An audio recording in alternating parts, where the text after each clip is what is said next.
Prendiéndola, a ver, dame un momento.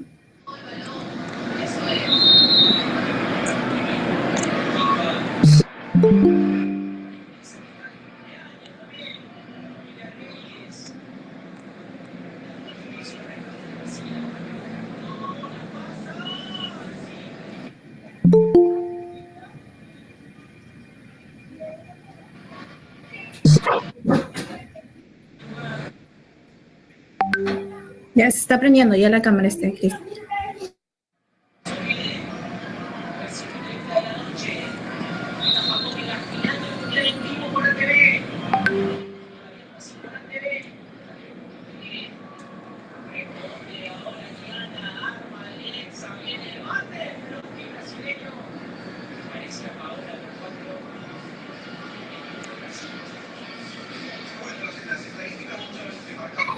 ¿Se me logra visualizar, disculpa?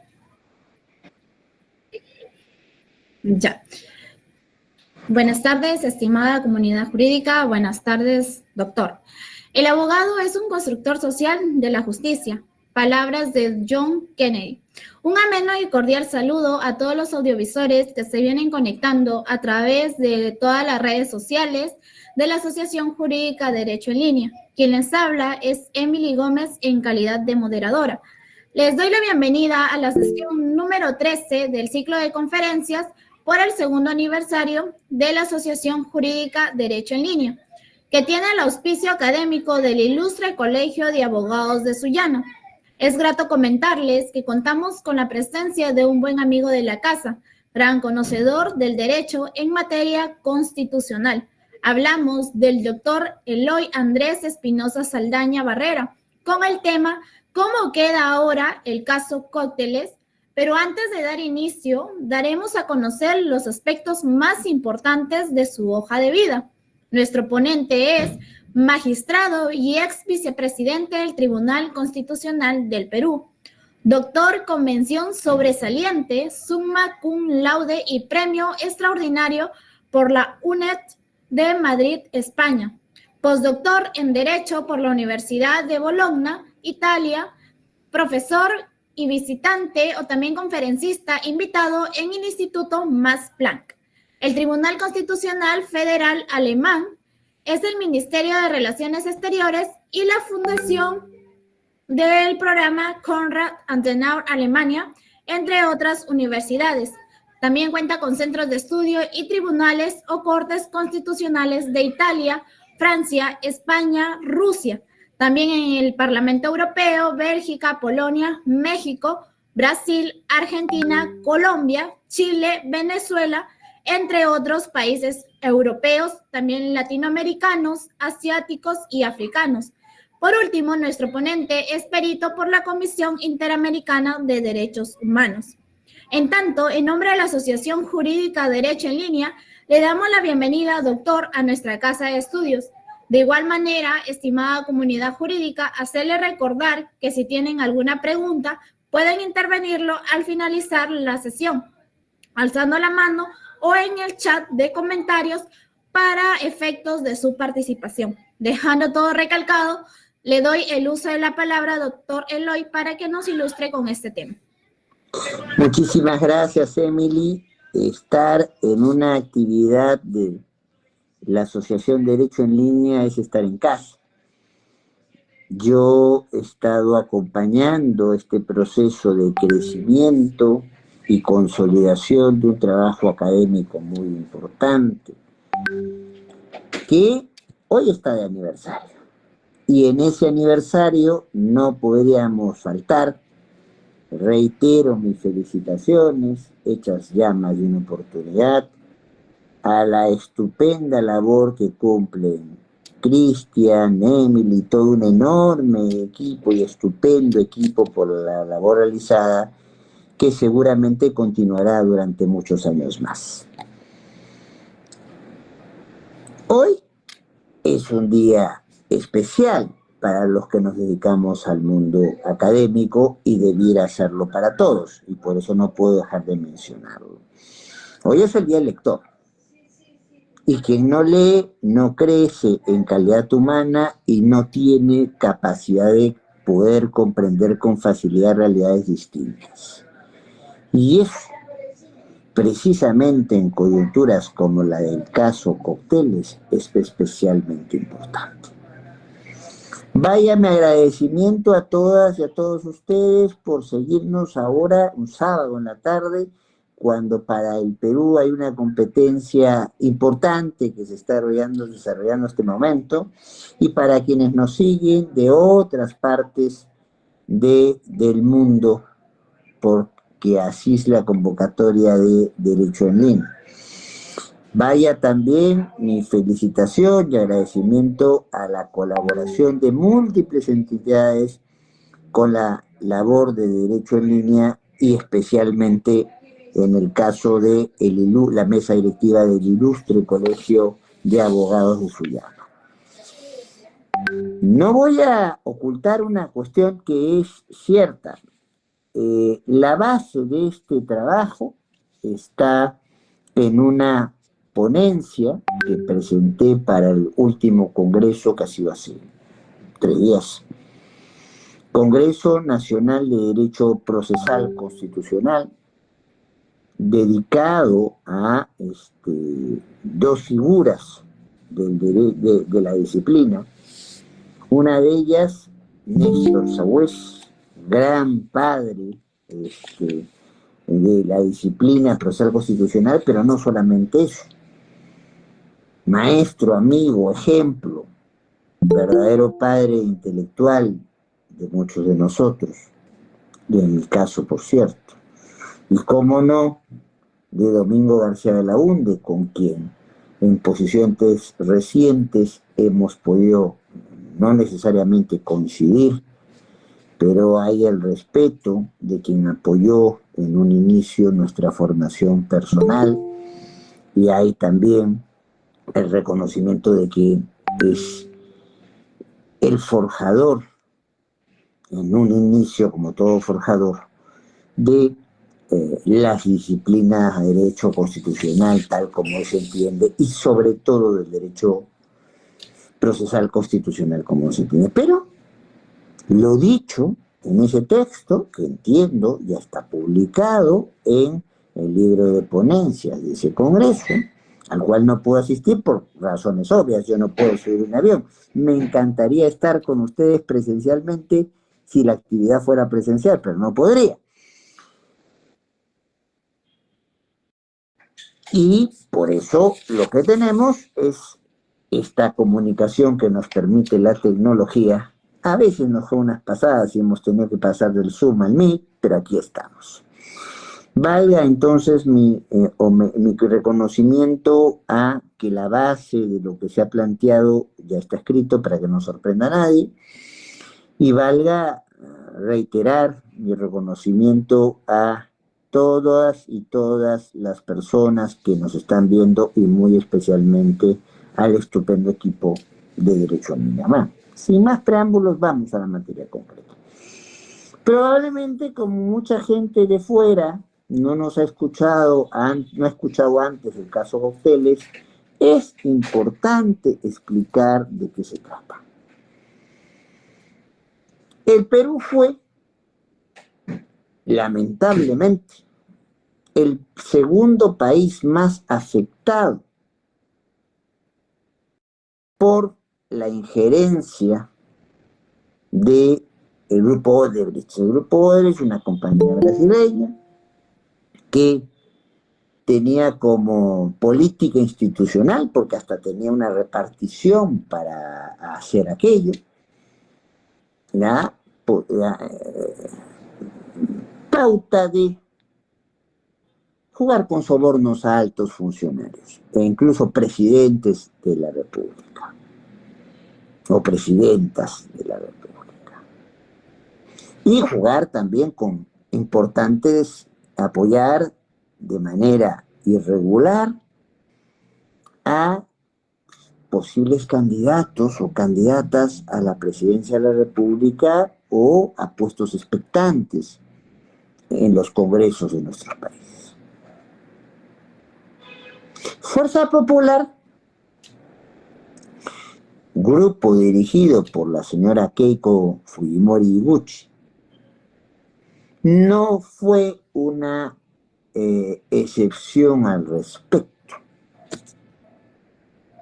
Está claro por unos testimonios hechos por el representante de Odebrecht en el Perú, ojo, que el Perú fue el segundo país que más cobertura, por llamarlo de alguna manera, recibió de Odebrecht después del mismo Brasil. Y en los documentos del representante de Odebrecht en el Perú, del señor de apellido Barata, que para hacer un juego de palabras del portugués al castellano la ha sacado barata, ¿no? Porque uno de los beneficiados por Odebrecht fue en su momento el actual presidente brasileño, y claro, al volver el presidente brasileño al poder, en Brasil se está jugando a liberar de responsabilidades a el dueño de la compañía Odebrecht, que ya por cierto formalmente cambió de nombre, y a sus altos funcionarios. Por eso, el convenio firmado en su momento para que Odebrecht haga una suerte de colaboración y poner en evidencia a quien dio dinero que no debía haber dado, porque esos no son dineros, no es con eso que se aseguraba, sea gobierno o sea candidatos a gobierno, pues es una constructora Odebrecht, y lo que necesita es poner obras. Entonces, las bases se hacían muchas veces de esas construcciones en favor de quien te había apoyado en la campaña. No nos engañemos. ¿Qué ocurre? Ahora como Lula, como es que se conoce a José Ignacio da Silva, el presidente del Brasil, ha vuelto a la presidencia, se han retrotraído, lamentablemente decirlo, las situaciones de seguimiento, un programa que se conoció como Lava Jato, en el caso brasileño, y así se ha proyectado en muchas partes del mundo, ha quedado bastante disminuido en Brasil, pero no solo en Brasil. Y ahora sí entramos específicamente al tema de compras. En la agenda del representante de Brasil, de la compañía brasileña Odebrecht en el Perú, el señor de apellido Barata, se ve en sus anotaciones que hay un dinero otorgado a la señora Keiko Fujimori y además una anotación que dice aumentar el dinero otorgado a la señora Keiko Fujimori. Y con esto no estoy tomando partido ni a favor ni en contra de ella, estoy dando datos objetivos. ¿Qué ocurre? Ese dinero, ella niega haberlo recibido, hay un señor de apellido Yoshiyama que asegura que el dinero sí se recibió, pero lo cierto es que el dinero no fue registrado como aporte de campaña en las elecciones correspondientes. Estamos hablando de las elecciones del 2016, para que vean cuánta cola trae este asunto. Pero sí, ¿qué pasó con la candidatura de la señora Keiko Fujimori? Se organizaron formalmente unos cócteles profundos para la campaña. O sea, iba a haber un compartir con repartición de comida y de bebida, y por eso uno pagaba supuestamente una tarjeta o unas tarjetas y ayudaba al financiamiento de la campaña. Todo indica que eso fue un mecanismo utilizado para despojar de cualquier sospecha el dinero que se había recibido y no se había registrado, a pesar de que la señora Fujimori sigue insistiendo que no recibió nada. Ese es el caso Cómpules. Este caso, siendo un caso complejo, se inicia la discusión del mismo en el 2017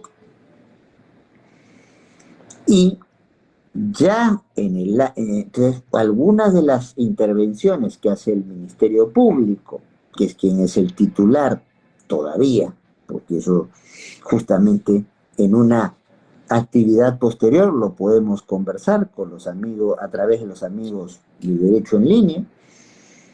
Se está queriendo quitar la titularidad de la investigación penal a la fiscalía, a los fiscales y las fiscales para ponerla en manos de la Policía Nacional, lo cual tiene repercusiones mil. Pero en este momento quien tiene la titularidad de la investigación penal es el Ministerio Público a través de fiscales. Se forma un equipo especial de fiscales para poder afrontar los casos vinculados con Lavallato y este equipo inicia en el año 2017 una serie de actividades. Entre ellas,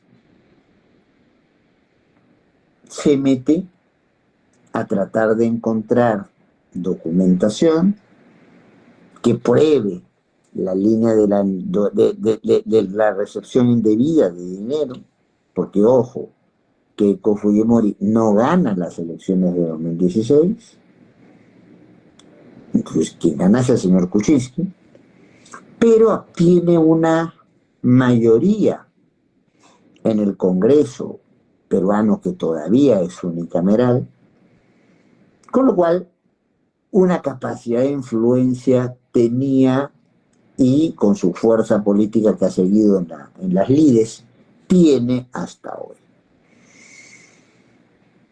¿Qué pasa? Se hace a los estudios, a diferentes estudios que están defendiendo a gente involucrada con este caso Cócteles, esta donación encubierta y no registrada en los órganos electorales por Fuerza Popular. Ojo, no es el único grupo político que está en ese problema. ¿Ya? Hay la imputación a varios presidentes de la República de haber también recibido coberturas, por llamarlo de alguna manera, de Odebrecht, y también a líderes o lideresas de grupos políticos de lo mismo. Pero centrémonos aquí. Se encarga entonces la dirección de las investigaciones del caso Cócteles a el fiscal José Domingo Pérez, quien tiene un jefe, que es el fiscal Velabarba, Rafael Velabarba. ¿Qué pasa con el tema?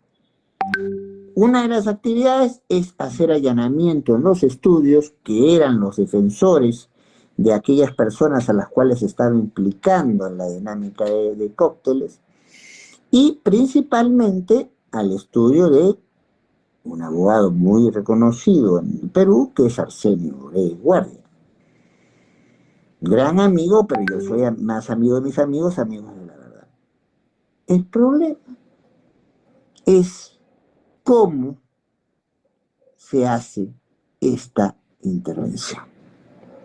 Y el problema es cómo se configuran los cargos dentro de los cuales se va a sostener el proceso de Odebrecht.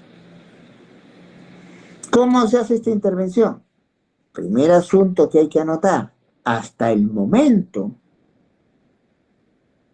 en el cual se dieron los allanamientos a varios estudios y entre ellos a la señoré, no había un protocolo, una pauta establecida con detalle sobre cómo se hacía un allanamiento y menos cómo se hacía en un estudio de abogados.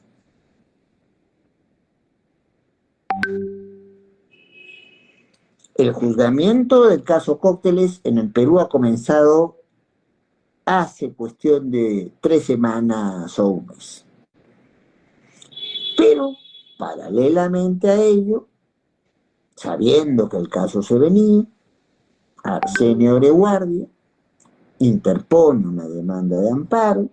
Esta demanda de amparo es rechazada por el Poder Judicial y, como permite el ordenamiento jurídico, llega la demanda hasta el Tribunal Constitucional.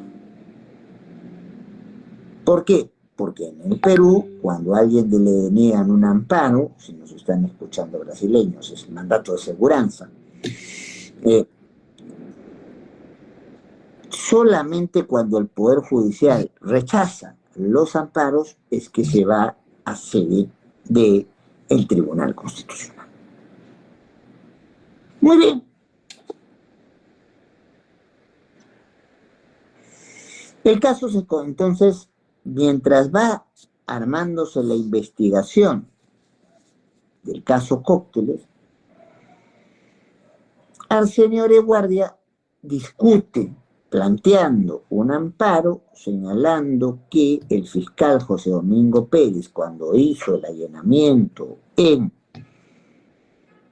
su estudio de abogados, no fue imparcial. Dato a tomar en cuenta. ¿Por qué? Porque tanto declaraciones internacionales como la misma ley orgánica del Ministerio Público del Perú le reclama imparcialidad a los fiscales. Obviamente, la imparcialidad de los fiscales no se materializa de la misma forma de la imparcialidad de los jueces. ¿Por qué? Porque el fiscal de suyo, en el caso peruano, es el defensor de la juridicidad, es el defensor de los intereses de la sociedad y es el defensor sobre todo de aquellos sectores cuya mayor situación de vulnerabilidad habilita a que la investigación para haber sido la comisión de delitos se haga incluso de impulso de oficio.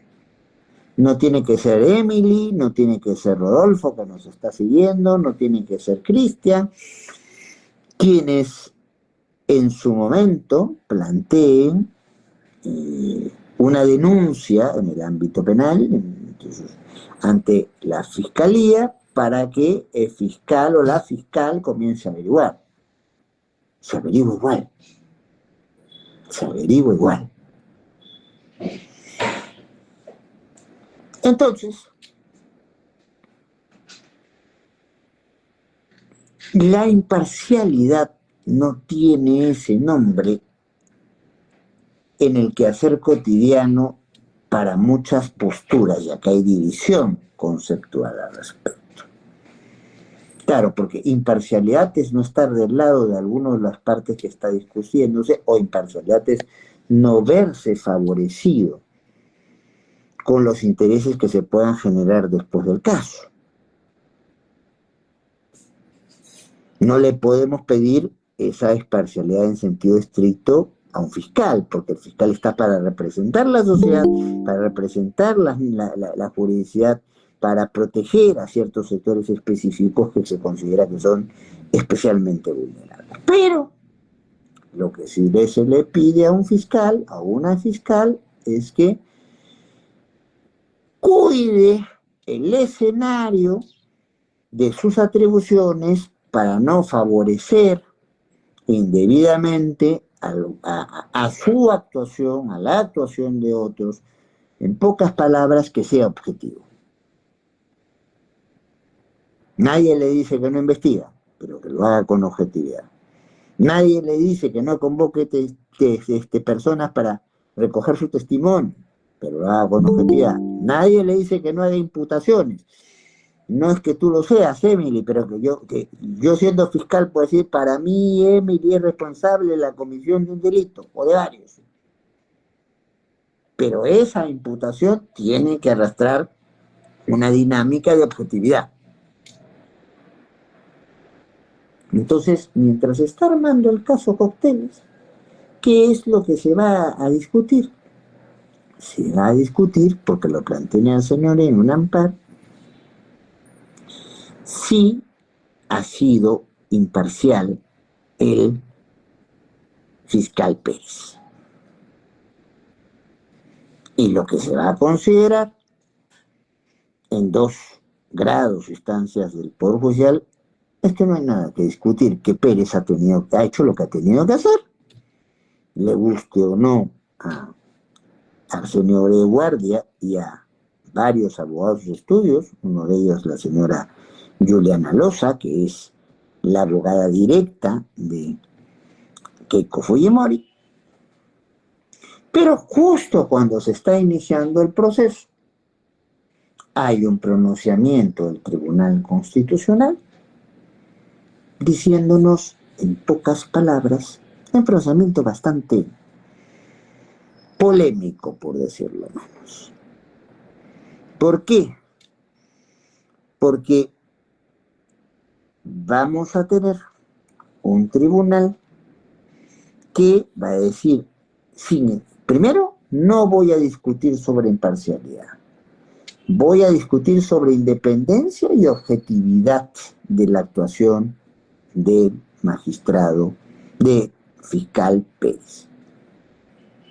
No encontramos en la sentencia del caso a señor de Guardia mención alguna a la palabra independencia.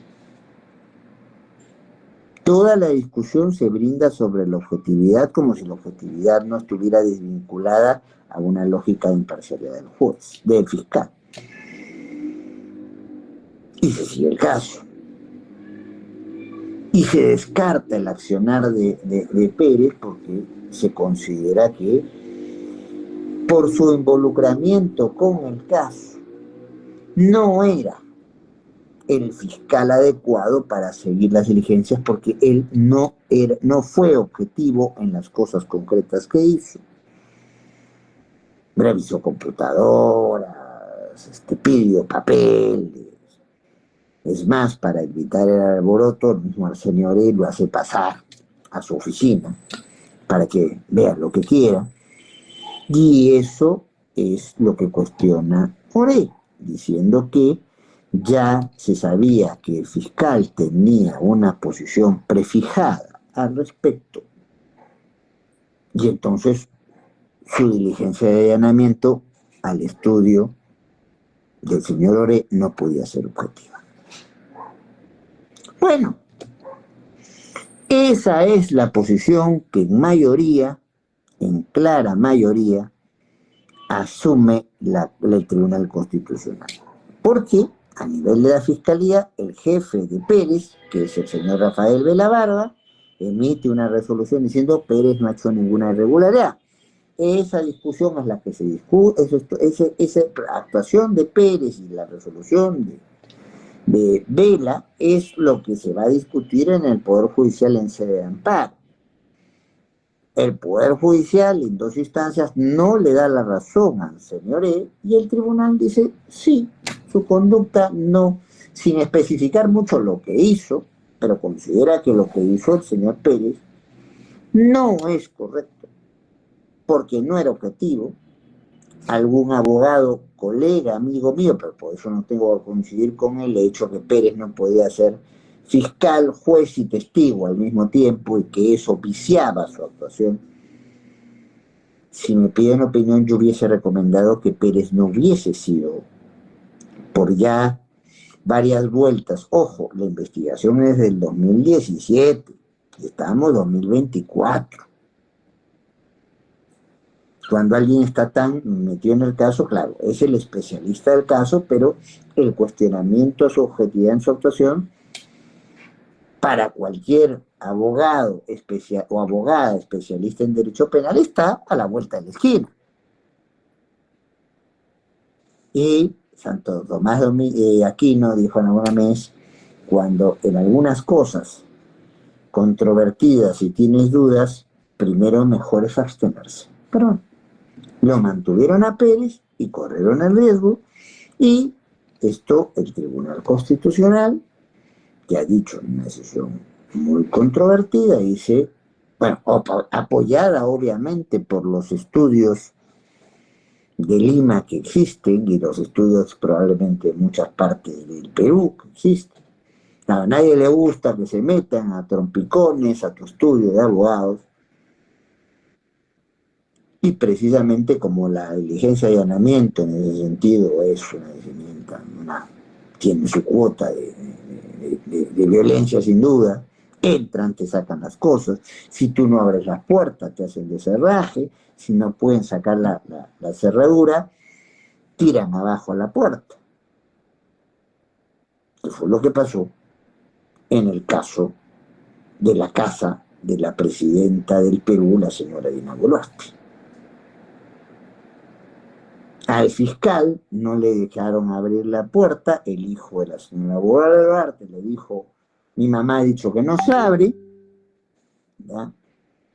Y la fiscal Barreto le ordena a la policía y sobre todo al comando que trabajaba, a la dirección que trabajaba en la policía a cargo de ellos, que tenía un jefe, en este momento puesto en suspenso y probablemente sacado de su carrera, el señor Colchado, le dijo, tómate la puerta. Entonces, obviamente, a ningún estudio de abogados, a ninguna persona le gustan que se metan a su casa y si uno no los quiere dejar entrar, que se metan a la fuerza. Ojo, en el caso del estudio Oré no hubo ingreso a la fuerza, pero no existían pautas algunas, un protocolo de cómo se debe hacer un allanamiento. Ese es el gran problema para mí del caso.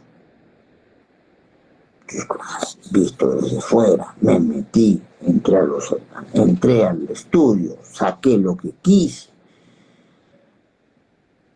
Puede ser considerado como un comportamiento rudo, pero hasta qué momento, si no estaban establecidos los límites en el 2017, ¿cómo descalificamos, y eso es lo que ha hecho el Tribunal Constitucional, el comportamiento en el 2024? Yo no digo que la actuación de Pérez haya sido correcta o no. Yo no digo que la actuación de Pérez haya sido violatoria de derechos fundamentales o no. Lo que digo es que Pérez ha hecho lo que se hacía en el grueso de los allanamientos realizados en su época. Yo lo dejo.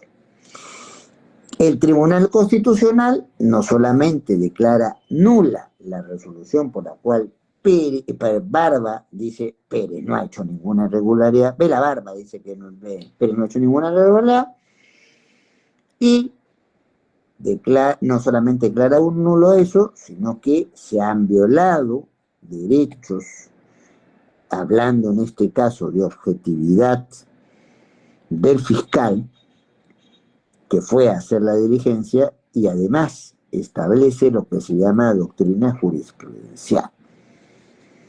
Cuando hablamos de doctrina jurisprudencial no estamos hablando de precedentes.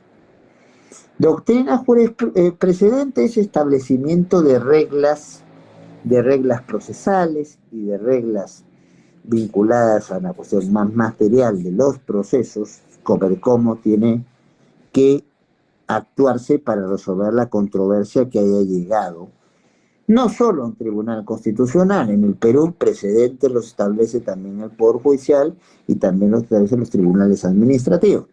Cuando hablamos de doctrina jurisprudencial, nos estamos refiriendo básicamente a que el Tribunal Constitucional explica el alcance de ciertas instituciones jurídicas. No es primera vez que lo hace. Famoso es el caso de Eleovina Aponte, donde el Tribunal Constitucional aprovecha de aquel momento, el tribunal de aquella composición, para hablar de cualquier cosa menos del caso de Eleovina Aponte. Aprovecha para explicar que en el Perú el habeas corpus no solamente es un mecanismo al cual puedo recurrir si hay una detención arbitraria, sino que hay hasta 9 escenarios en los cuales se puede plantear el habeas corpus. Ahí no estamos pronunciándonos tanto sobre el caso concreto, nos estamos pronunciando sobre la institución que justifica el planteamiento del caso concreto. Eso es una doctrina jurisprudencial. ¿Y qué se hace en el caso de Arsenio Oré?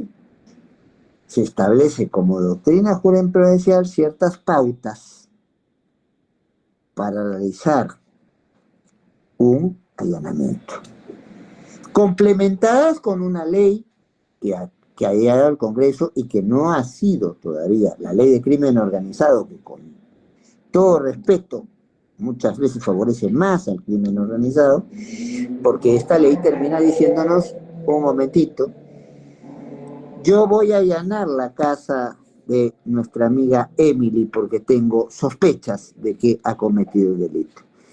Pero si el allanamiento es una diligencia que se hace con conocimiento de causa de Emily, pues no seamos inocentes. Emily va a esconder todo aquello que le pueda comprometer, ¿verdad? Es como, ya te dijera, voy a ir a tu casa a hacer un embargo de tus bienes, ¿y qué es lo que ocurre? Si yo te aviso que voy a ir a hacer un embargo, ya no van a haber bienes que embargar. No seamos inocentes. Y además, esta ley dice que muchas veces eso es desconocer cómo funciona el crimen organizado. El crimen organizado funciona en varias sedes, en varios espacios. No, señor. Cuando ahora te allanan, tienes que estar tú con tu abogada o tu abogado en el sitio que te van a allanar y te tiene que haber avisado antes. ¿Qué quiere decir esto? Que no te voy a poder allanar en todos los sitios y que tú vayas a poder preparar el lugar que estás allanando. Yo no sé si es una ley en contra del crimen organizado o a favor, pero ahí está. No ha sido declarada inconstitucional, con lo cual hay una invocación fervorosa a los jueces y a los jueces constitucionales del Poder Judicial que ejerzan control difuso en estos casos. ¿Qué podía esperarse de lo resuelto en el caso de Arsenio Orea? Nula la diligencia de Pérez, nula la resolución emitida por De la Barba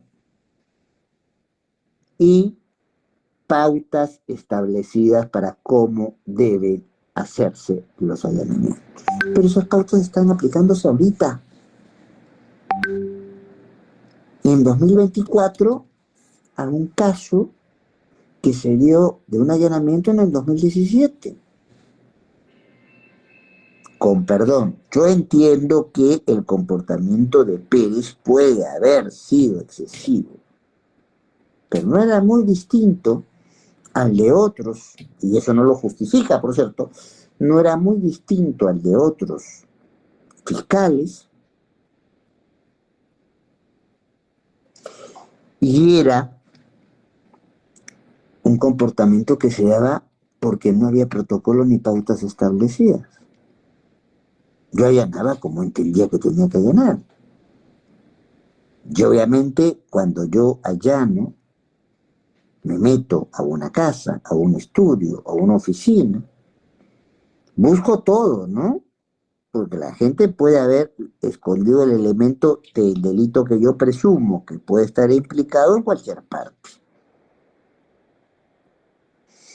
¿Qué ocurre? En el caso, ya cuando se presenta la denuncia, y ahora ninguna de las personas que están involucradas en el caso Cócteles, algunos creo sinceramente indebidamente involucrados, porque hay gente que de buena fe donó a la campaña de la señora Fujimori y no tenía por qué saber que el dinero no era registrado o que el dinero era puesto justo. Bueno, la señora Fujimori dice que nunca recibió dinero de Odebrecht, pero incluso en el supuesto que no haya recibido el dinero de Odebrecht, si por ejemplo José donó a la campaña de Keiko Fujimori, no tiene por qué saber si Keiko Fujimori registró o no el dinero.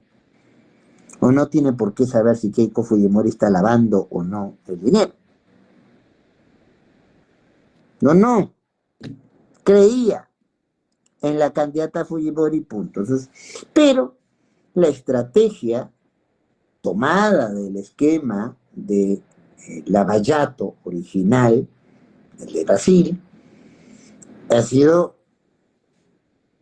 mete a todo el que pueda tener alguna sospecha dentro de la acusación fiscal, porque así el que no tiene nada que ver, o el pez chico, sobre todo el pez chico, va a poder descubrir al pez grande para lo que se ha llamado en el Perú colaboración eficaz, que en realidad es una estrategia de delación. Yo disminuyo mi pena o me salgo de la cárcel contando que yo tuve una participación pequeñita en lo que se hizo, pero los peces gordos son otros y los pongo con lujo de atención. Aquí también se ha tomado una decisión desde el Congreso de reducir el plazo para poder acogerse a la colaboración eficaz. Mi preocupación es muy clara y la planteo en una frase. No por aras de defender las garantías en un proceso penal se puede abrir la puerta a la impunidad. Repito, no por aras de defender las garantías en un proceso penal se puede abrir las puertas de la impunidad. Y ese es lamentablemente el riesgo. ¿Qué pasa en el caso Cocteles cuando nuestro Tribunal Constitucional le dice a Arsenio Oré: Pérez se metió indebidamente a tu estudio, la resolución que protegía a Pérez se cae, corrijo las sentencias del Poder Judicial que decían que Pérez no había hecho nada irregular, digo que Pérez ha hecho algo irregular, no acepta así la intención de apartarlo del proceso, pero acepta que no ha cometido ni mayor delito nuestro amigo, no es nuestro amigo, es un decir, el señor José Domingo Pérez. Bueno, todos los que eran parte del estudio de Arsenio Oré, la señora Loza y una gente más, o todos los que fueron allanados en su casa, en su oficina, en su centro de trabajo por José Domingo Pérez, van a la audiencia del caso que ahora está viendo la jueza Juana Caballero a decirles: el Tribunal Constitucional ha resuelto esto, a mí también me libran del allanamiento. O sea, ese allanamiento es nulo. ¿Y cuál es el efecto del allanamiento que es nulo? Que por lo menos las investigaciones contra Keiko Fujimori, contra Vicente Silva Checa, contra Pierre Figari, contra Ana Hertz, contra Jaime Yoshiyama, Tanaka, contra José Klimper, contra Adriana Tarazona, contra Ítalo Pachas y contra el partido Fuerza Popular, se caen, no siguen en el tema de